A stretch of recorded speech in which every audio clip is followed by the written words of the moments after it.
We are back now with a growing concern over the state of college sports. Seasons are upended and student athletes are on the sidelines. Yeah, last month, the College of William & Mary announced that it was discontinuing 7 sports altogether at the end of the academic year. But this afternoon, they announced that 3 women's sports would be reinstated.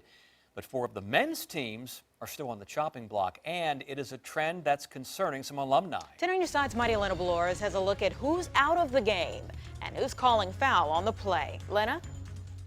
More than 200 NCAA teams have been cut from college athletics since April. It's a troubling trend for athletes and alumni who wonder, what will the ripple effects of these cuts be? Tom Gill knows what it's like to be cut. We were cut after our sophomore year without much notice.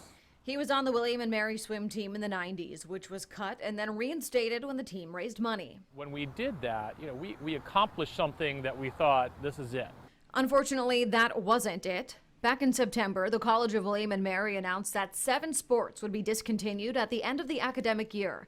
3 women's teams were just reinstated, but that original announcement immediately fired up alumni and students alike, including Gill. It's just so important that we have these opportunities available.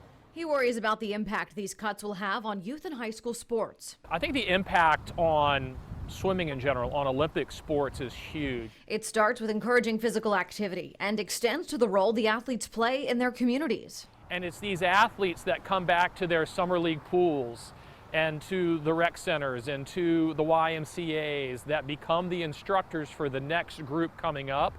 And they're role models and they're mentors, and they're the ones that are going to go back into their communities all around the country and make a difference in some child's life. The group that oversees high school athletics, the Virginia High School League, weighed in, saying in part, there are many studies that have looked at the number of high school student athletes who go on to play sports in college. Most estimates are fewer than 5 to 6%, and fewer than 1% go on to play Division I.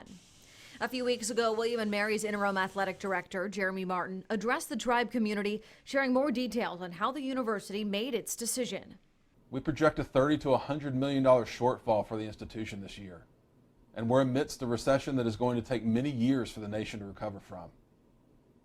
Athletics faces problems that are long-standing and must now be addressed. He said the pandemic exacerbated the athletic department's budget deficit, which has been an issue for the last 45 years. Martin also highlighted the national trends regarding college sports cuts. Between April 1st and September 29th, 26 NCAA Division I institutions have made the decision to reduce sport programs. That's 94 total sport programs that have been affected across the country. Gill says it's that trend that worries him. Every parent should be concerned right now. You think, oh, they would never cut this at my alma mater. If they can cut it William & Mary, they can cut it anywhere. And he hopes his team's efforts in the 90s weren't for nothing. When we saved the program in '91, I'm not going to lie, we weren't very good. I mean, nobody was running out and going, well, that's the best team on campus. They are now, and that's what we saved them for. The college is welcoming questions for its next virtual meeting, which is set for Wednesday night at 7. We'll have more information on that on WAVY.com. Now, coming up later this week, my colleague Kayla Gaskins explores how the cuts are impacting the college's gymnastics program, so be sure to look out for that. I'm Marielena Balouris, 10 on your side.